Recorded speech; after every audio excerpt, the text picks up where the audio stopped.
السلام علیکم ورحمۃ اللہ وبرکاتہ۔ My name is حافظہ آمینہ اسلم۔ تجوید القرآن کلاس میں آپ کا خیر مقدم ہے۔ آج کا ہمارا سبق ہے سبق نمبر 65، آیت نمبر 220، پارہ نمبر 2، سورۃ البقرہ۔ سبق کا آغاز کرنے سے پہلے میں یہاں پر بتاتی چلوں کہ آج کے اس سبق میں ہم نے انشاءاللہ موٹے حروف پڑھنے ہیں، جتنے بھی موٹے حروف ہیں جو حروف مستعلیہ میں آتے ہیں۔ حروف مستعلیہ وہ والے حروف ہوتے ہیں جو ہر حال میں موٹے پڑھے جاتے ہیں، چاہے وہ زبر کے ساتھ ہوں، زیر کے ساتھ ہوں، خالی ہوں، بغیر کسی حرکت کے ہوں، وہ جیسے بھی ہوں گے ہم نے ان کو موٹا یعنی کہ پوری پڑھنا ہے۔ اور ساتھ میں را کا قاعدہ بھی اس میں ہم پڑھیں گے، اور ساتھ میں ہم اس میں را کا قاعدہ بھی پڑھیں گے، ساتھ میں اللہ کا قاعدہ بھی پڑھیں گے۔ را جہاں پر پر پڑھی جائے گی ہم وہاں پر اس کو بھی ڈسکس کریں گے انشاءاللہ۔ تو ویڈیو کو سکپ مت کیجیے گا، پورا دیکھیے گا۔ 10 منٹ کی ویڈیو ہوتی ہے، تو اپنی زندگی میں سے 10 منٹ قرآن مجید کے لیے نکالا کریں۔ یہی 10 منٹ ہمارے لیے انشاءاللہ ذریعہ نجات بن جائیں گے۔ تو چلیے جی سبق کا آغاز کرتے ہیں۔ اعوذ باللہ من الشیطان الرجیم، بسم اللہ الرحمن الرحیم، فی الدنیا والآخرہ۔ پہلے ہم یہاں پر یہ کھڑی زبر کی بات کر لیتے ہیں۔ یہ جو کھڑی زبر ہوتی ہے یہ مد اصلی الف واو یا حروف مدہ، جن کو مد اصلی بھی کہا جاتا ہے، اس کے قائم مقام ہوتی ہے، یعنی کہ جتنا آپ نے حروف مدہ کو لمبا کرنا ہوتا ہے ایک حرکت کے برابر، تو کھڑی زبر، کھڑی زیر اور الٹا پیش یہ بھی اتنے ہی لمبے کیے جاتے ہیں جتنے کہ مد اصلی یعنی کہ حروف مدہ کو کیا جاتا ہے۔ تو یہاں پر جو نئے ہیں میں ان کے لیے بتاؤں کہ کھڑی زبر کو آپ نے ایک حرکت کے برابر کھینچ کے پڑھنا ہوتا ہے۔ آپ کو ایک انگلی کھولنے میں جتنا ٹائم لگتا ہے اتنا ٹائم آپ نے کھڑی زبر والے حرف کو کھینچ کے پڑھنا ہے۔ کیسے؟ آخرہ، ٹھیک ہے۔ آگے آ جاتی ہے خا۔ خا خا جو ہے یہ ہے حروف مستعلیہ میں سے۔ حروف مستعلیہ کہتے ہیں موٹے حروف کو، جو ہیوی ورڈز ہوتے ہیں، جن کو بولڈ لیٹرز بھی کہا جاتا ہے۔ تو وہ کتنے ہیں جی؟ 7۔ خصہ، ضغطن، قز، ٹھیک ہے۔ یہ 7 حروف ہیں، یہ ان کا مجموعہ ہے۔ اب یہ اس پہ پریشانی ہونا کہ میں نے اتنا مشکل سا لفظ کیا لکھ دیا یہاں پر۔ تو خصہ مطلب خا، یہ خا، یہ صاد، ضغطن ضاد، غین طا، ٹھیک ہے، قاف اور ظا، یہ 7 حروف کیا ہیں جی؟ یہ 7 حروف حروف مستعلیہ ہیں۔ یہ حروف جس بھی حالت میں ہوں گے ان کو ہر حال میں پر یعنی کہ موٹا پڑھنا ہے، یعنی کہ ان کے لیے کوئی کنڈیشن نہیں ہے، کوئی شرط و شرائط نہیں ہے کہ اگر یہ زبر کے ساتھ ہو، زیر کے ساتھ ہو تو ہم اس کو موٹا پڑھیں گے، نہیں، ہم نے ان کو ہر حال میں موٹا ہی پڑھنا ہے۔ چاہے تو آپ نورانی قاعدے میں جب حروف تہجی پڑھ رہے ہوتے ہیں، مفردات کو پڑھ رہے ہوتے ہیں، تو تب بھی آپ نے ان کو موٹا یعنی کہ پر ہی پڑھنا ہوتا ہے۔ خا۔ اب موٹا پڑھنے کا طریقہ کار کیا ہوتا ہے؟ موٹا پڑھنے کے لیے تھوڑا سا منہ کی شیپ کو آپ نے ایسے سکیڑ لینا ہے، ہونٹوں کو تھوڑا سا گول، بالکل گول نہیں کرنا لیکن تھوڑا سا آپ کے ہونٹ گول ہونے چاہیے، تھوڑا سا ہیوی۔ خا خا، ٹھیک ہے۔ آخی آخی آخی، را زبر را۔ اب را کا قاعدہ یہاں پر آ رہا ہے، تو را کا قاعدہ بتاتی چلوں کہ را کے اوپر جب زبر آ جاتی ہے تو را پر پڑھا جاتا ہے۔ اب یہ حروف مستعلیہ میں شامل نہیں ہے۔ سوال یہ ہے کہ یہ حروف مستعلیہ میں شامل کیوں نہیں ہے؟ کیونکہ را زبر اور پیش کے ساتھ پر یعنی کہ موٹا پڑھا جاتا ہے، اور زیر کے ساتھ یہ باریک پڑھا جاتا ہے، یعنی کہ اس میں کنڈیشن لاگو ہو گئی، یعنی کہ اس میں شرط آ گئی کہ اگر کا لفظ استعمال ہو گیا تو وہ حروف مستعلیہ میں سے خارج ہو گیا، اس میں سے نکل گیا۔ اس وجہ سے یہ حروف مستعلیہ میں شامل نہیں ہے۔ خا حروف مستعلیہ میں ہے کہ آپ نے اس کو پر یعنی کہ موٹا ہی پڑھنا ہے۔ تو ہم اس کو کیسے پڑھیں گے؟ آخرہ۔ اب یہ گول تا، اب گول تا کے اوپر یہ جو آپ کو چھوٹی سی طا نظر آ رہی ہے، یہ جو چھوٹی سی طا ہے اس کو کہتے ہیں وقف مطلق کی علامت ہے یہ، اور یہاں پر آپ نے وقف کرنا ہوتا ہے۔ جیسے یہاں پر میں آسانی کے لیے بتاؤں کہ جیسے اردو اور انگلش میں ہم لوگ کوما کا استعمال کرتے ہیں نا، تو یہ بھی عربی کا کوما کہہ لیں آپ اس کو، کہ یعنی یہاں پر آپ نے رکنا ہے اور سانس لینا ہے، اور یہ یہاں اس کا مطلب ہوتا ہے کہ ابھی ہماری بات ابھی جاری ہے، ہم صرف سانس لینے کے لیے یہاں پہ رکے ہیں۔ تو جب ہم گول تا آ گئی، گول تا پہ ہم نے رکنا ہے، تو جب ہم گول تا پہ رکیں گے نا تو یہ گول تا بدل کے گول ہاں میں تبدیل ہو جائے گی، جس کو عربی میں ہائے ساکنہ بولتے ہیں، یعنی کہ ہاں ساکن، ٹھیک ہے۔ تو یہ ہاں ساکن میں تبدیل ہو جائے گی، گول تا گول ہاں میں تبدیل ہو جائے گی۔ تو آپ اس کو کیسے پڑھیں گے؟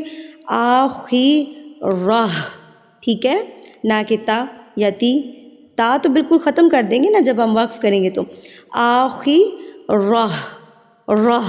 اب ہم نے خا کو بھی پر پڑھ لیا یعنی کہ موٹا پڑھ لیا, را کو بھی پر پڑھ لیا, اور تا کو ہم نے بدل کے ہائے ساکنہ میں تبدیل کر دیا.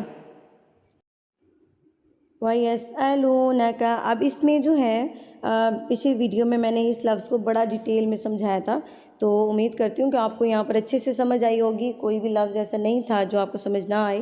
تو آج کا آپ کا سوال ہے کہ آپ نے مجھے یہ بتانا ہے کہ اس لفظ میں کتنے حروف مدہ آ رہے ہیں. وَيَسْأَلُونَكَ میں کتنے حروف مدہ آ رہے ہیں, آپ نے کمنٹ سیکشن میں مجھے اس کا جواب لازمی دینا ہے. وَيَسْأَلُونَكَ عَنِ الْيَتَامَى. کھڑی زبر کھڑی زبر دونوں کو برابر لمبا کرنا ہے. تو وقف مطلق آ گیا. اب یہاں پر سوال یہ ہے کہ آپ نے ہمیں بتایا کہ جب یہاں پر رکنا ہے تو تا کو آپ نے ساکن کر دیا تھا. اب یہاں پر کھڑی زبر آ گیا, تو کیا ہم کھڑی زبر کو بھی ساکن کریں گے؟ جی نہیں, ہم کھڑی زبر کو ساکن نہیں کریں گے.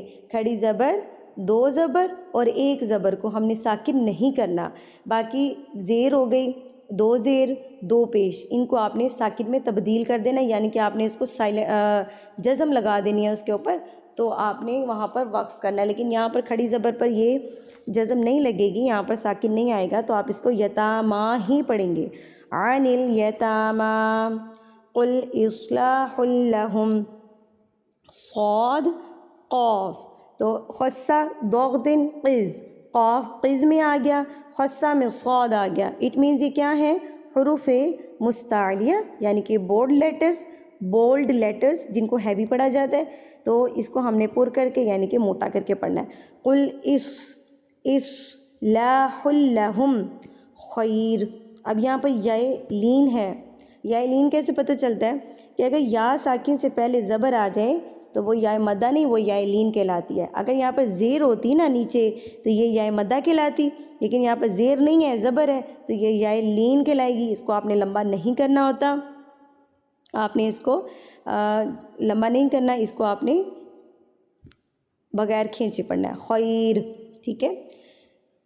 اب یہاں پر دیکھیں کہ را کے اوپر دو پیش آ گئی ہے اور ساتھ میں وقف مطلق کی علامت آ گئی, یعنی کہ سٹاپنگ سائن آ گیا ہے.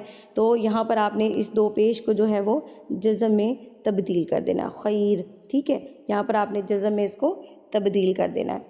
وَإِن تُخَالِطُوهُمْ پہ اقفا ہو رہا ہے.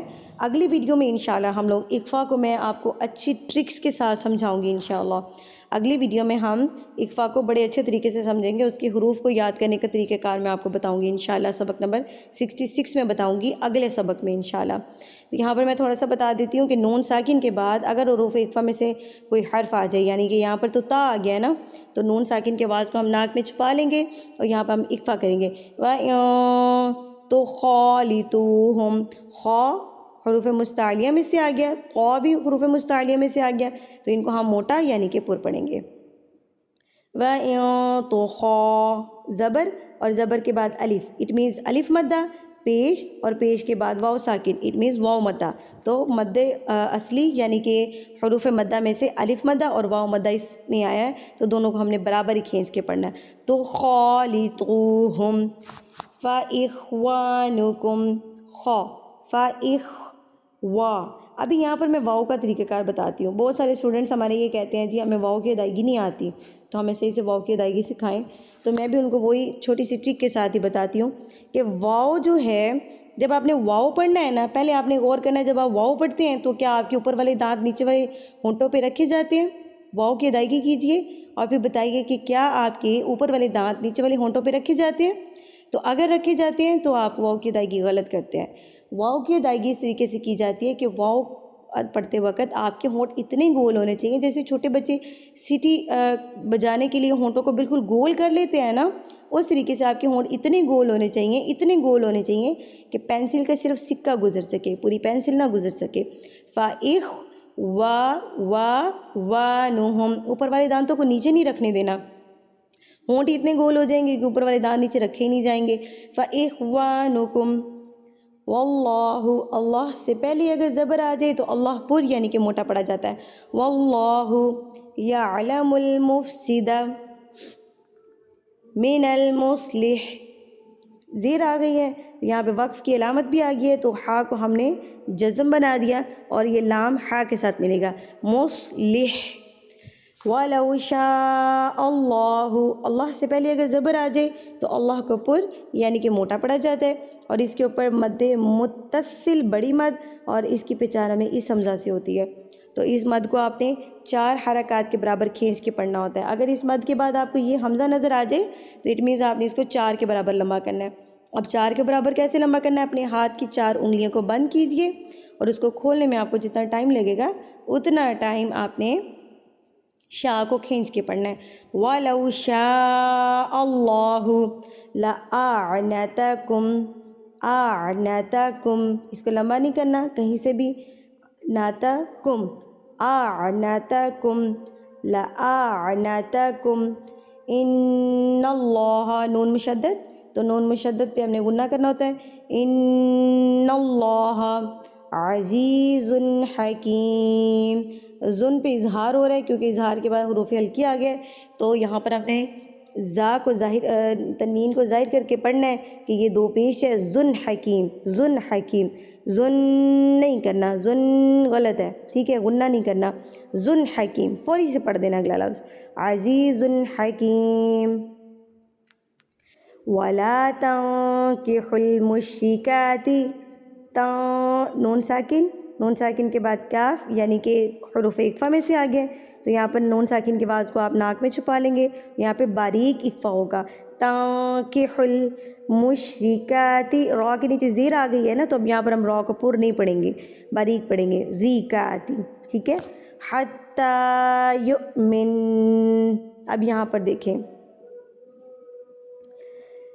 حمزہ کے اوپر جزم آ گئی ہے، تو جب حمزہ کے اوپر جزم آ جاتی ہے تو پیچھے والا جو لفظ ہوتا ہے نا، جیسے کہ اس کے پیچھے یا ہے، تو جو پیچھے والا لفظ ہوتا ہے نا اس کو جھٹکا دے کے پڑھا جاتا ہے، یو، ٹھیک ہے، یو نہیں پڑھنا، یو پڑھیں گے تو حروف مدہ بن جائے گا، یو پڑھیں گے ہم اس کو، یو منا۔ ابھی میں نے پیچھے بتایا کہ زبر کے اوپر ہم نے وقف کرتے وقت جزم میں اس کو تبدیل نہیں کرنا، تو نون کے اوپر کیا ہو رہا ہے؟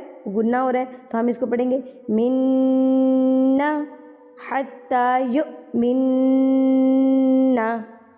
وَلَأَمَةٌ، وَلَأَمَةٌ، کسی بھی زبر کے بعد الف موجود نہیں ہے یہاں پر، کسی بھی زبر کے بعد الف موجود نہیں ہے یہاں پر، تو ہم اس لیے کسی کو بھی لمبا نہیں کریں گے، وَلَأَمَةٌ، وَلَأَمَةٌ مُؤْمِنَةٌ خَيْرٌ، میم مشدد پہ غنہ ہوتا ہے، مِن مُشْرِكَةٍ، ری را باریک پڑھی جائے گی، را کے نیچے زیر ہے، تیوں، یہاں پہ تنوین کو جب ہم واؤ سے ملائیں گے تو اس کو کہتے ہیں ادغام، مشرکتیوں، ادغام کا بھی میں بڑے اچھے ٹرکس کے ساتھ پیچھے آپ کو بتا چکی ہوں کہ غنہ کب کرتے ہیں، بغیر غنہ کب کرتے ہیں۔ ابھی تنوین کے بعد یہاں پر ہمارے پاس واؤ ہے، تو ہم غنہ کے ساتھ یہاں پر غنہ کے ساتھ ادغام کریں گے، تو کیسے پڑھیں گے؟ مشرکتیوں، وَلَوْ أَعْجَبَتْكُمْ، أَعْجَبَتْكُمْ، یہاں پر بھی کہیں پر بھی الف موجود نہیں ہے، سو ہم اس کو بھی لمبا نہیں کریں گے، وَلَوْ أَعْجَبَتْكُمْ وَلَا تَنكِحُوا الْمُشْرِكِينَ حَتَّى يُؤْمِنُوا، وَلَعَبْدٌ، میم مشدد تو غنہ کریں گے، عب، با پہ قلقلہ ہو رہا ہے، عب، اس کو ہلا کے پڑھنا ہے، عب، اب، دم، وَلَعَبْدٌ مُؤْمِنٌ خَيْرٌ مِن مُشْرِكٍ وَلَوْ أَعْجَبَكُمْ أُولَئِكَ يَدْعُونَ إِلَى النَّارِ۔ اب یہاں پر آپ کا سوال یہ ہونا چاہیے کہ آپ نے تو ابھی بتایا کہ زیر کے ساتھ را کو باریک پڑھنا ہے، تو یہاں پر را کو آپ نے موٹا کیوں پڑھا ہے؟ تو یہاں پر میں آپ کو بتاتی چلوں کہ ہمارے پاس 2 آپشنز ہیں، سلے کا مطلب ہے کہ آپ اس کو چلتا رہنے دیں، ملا کے پڑھ لیں، اور جیم کا مطلب ہے جی وقف جائز، تو یعنی کہ اگر آپ یہاں پر رک جاتے ہیں تو آپ یہاں پر رک بھی سکتے ہیں، وقف بھی کر سکتے ہیں، تو یہاں پہ میں نے وقف کیا، تو جب وقف کیا تو را کیا بن گیا؟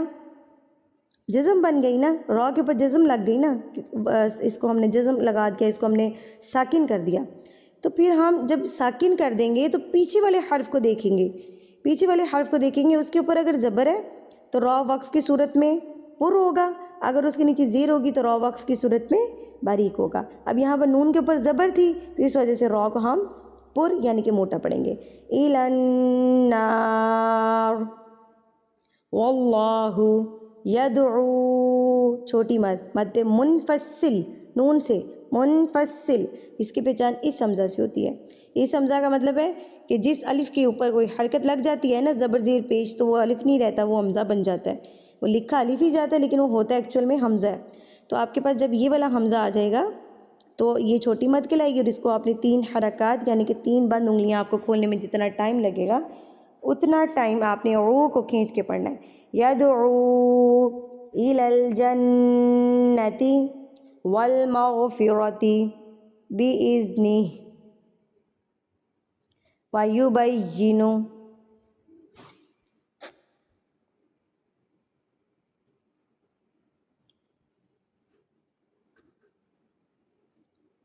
ویبین آیاتہ للناس لعلہم یتذکرون۔ الحمدللہ سے ہمارا سبق نمبر 65 کمپلیٹ ہو گیا۔ آیت نمبر 221 تک ہم نے پڑھا ہے۔ امید کرتی ہوں کہ آپ کو میری اچھے سے سمجھ آ گئی ہوگی۔ اگر آپ کو کسی چیز کی سمجھ نہ آئے تو کمنٹ سیکشن میں لازمی پوچھیے گا، اور میرا نیچے نمبر بھی پن کیا ہوا ہے، آپ مجھ سے واٹس ایپ پہ بھی رابطہ کر سکتے ہیں۔ وآخر دعوانا ان الحمدللہ رب العالمین۔ اگلے سبق تک کے لیے